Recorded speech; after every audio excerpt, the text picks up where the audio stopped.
What if I told you that there's an abandoned World War II era Air Force base that sits, frozen in time, on an untamed island off the coast of Texas? Or that the rusting remains of a mysterious, pyramid-like Cold War era structure still lie forgotten deep in the remote Texas desert? I didn't believe it either when I heard about it, at first. But then I decided to go check out these places, and I was blown away. Today, we'll be exploring the top 10 abandoned military bases in Texas. Number 10. Eldorado Air Force Station. The Eldorado Air Force Station is a former Cold War radar installation located 35 miles south of San Angelo, Texas. This facility was completed in 1987, and it was part of a nationwide system designed to watch the skies nearly 3,000 miles to the south for land or sea-launched ballistic missiles. This facility's antenna was one of 4 in a unique early warning system that used phased array radar, housed in large pyramid-like structures like this one. One antenna on Cape Cod looked over the Atlantic, another in California looked over the Pacific, and this one looked southward. The main pyramid-shaped building has 10 floors, and this is the structure that would have housed the radar system. Back in its glory days, the complex would have had around 160 people working here. However, despite costing more than $120 million to construct, it was only in operation for less than a decade, and it was deactivated in 1995.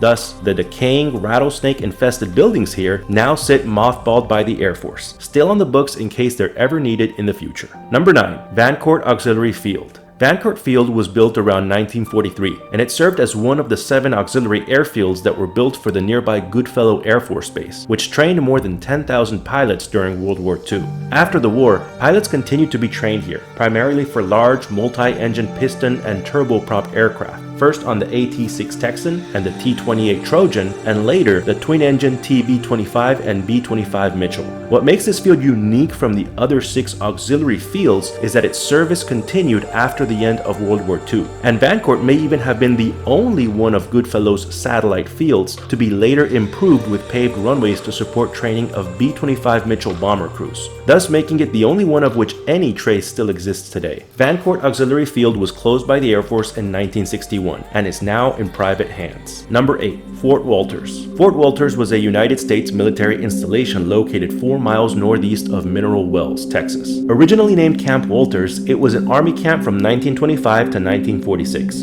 During World War II, it was for a time the largest infantry replacement training center in the United States, while also serving as a German POW camp. After the war, the camp became an Air Force base in 1951, with the mission of training Air Force engineers, and subsequently was also used as a helicopter flight school. The base was deactivated in 1973, and now large portions of it sit abandoned, with many of its buildings crumbling into oblivion. Number 7. Hartley Field. These now derelict runways and structures once formed part of Hartley Field, which was one of 2 auxiliary fields that were built for Dalhart Army Air Base during World War II. The Dalhart Army Airfield was completed in May of 1942 and was soon designated for bomber aircrew replacement training for heavy 4-engine bombers such as the B-17 Flying Fortress and B-24 Liberator, and eventually the B-29 Super Fortress as well. Among the group's training at Dalhart Army Airfield was the 393rd Bomb Squadron, which flew missions with atomic bombs and attacked Hiroshima and Nagasaki in August of 1945. After the war, Hartley Field was sold off to a private owner, and today, the decaying buildings and runways sit in silence, along with the crumbling walls of a former hangar.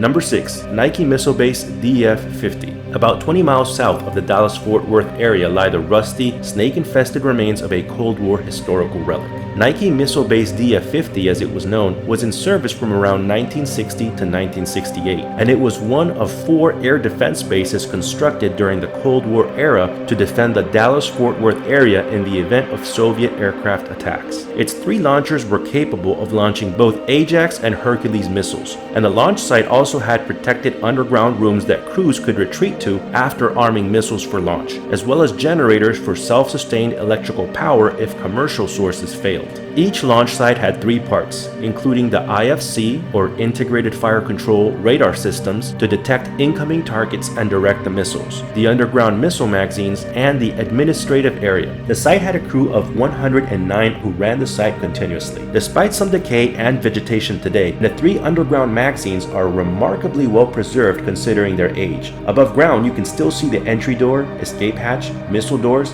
and some of the remaining missile rail hardware. Number 5. Marfa Army Airfield. The Marfa Army Airfield is an abandoned airfield located in the desert of West Texas. Its story began during World War II, when the U.S. Army Air Forces selected the town of Marfa, Texas, as a site for an advanced multi-engine flying school in 1942. The airfield had 5 runways, and support personnel here included a Women's Army Corps unit established in 1943, as well as African American troops, while trainees included Allied Chinese flying cadets, with the first class arriving in September of 1944. After the war, the base was deactivated in September of 1945, and today, all that remains of this once impressive site are foundations, runways, and memories. Number 4. Camp Fannin. Camp Fannin was a U.S. Army Infantry Training Center and POW camp located near Tyler, Texas. It was opened in May of 1943 and operated for 4 years before closing in 1946. The 15,000-acre facility served as a POW camp during World War II, while also managing to train a total of over 200,000 U.S. soldiers for the war. Soldiers were trained here to engage in all types of terrain and fighting styles, including the handling of artillery, mortars, machine guns, and more. And some of these trainees would even go on to help secure the beaches of Normandy during D-Day. Even today, the forest still conceals the ruins of several of the camp's former buildings, including an infirmary, a school, a recreation building, a theater, the HQ building, and a chapel. Even more astoundingly, the remains of an M3 Lee battle tank were discovered at the now abandoned site of the camp a few decades ago. So what other World War II secrets lay hidden in this dark, secluded forest? It's possible that only time may tell. Number 3. Pyote Air Force Base. The Pyote Army Airfield was established as a B-17 Flying Fortress crew training base during World War II. It was nicknamed Rattlesnake Bomber Base for the numerous rattlesnake dens that were uncovered during its construction. Construction of the facilities began on September 5th of 1942, and within 4 months of its opening, the base had become the largest bomber installation in the country.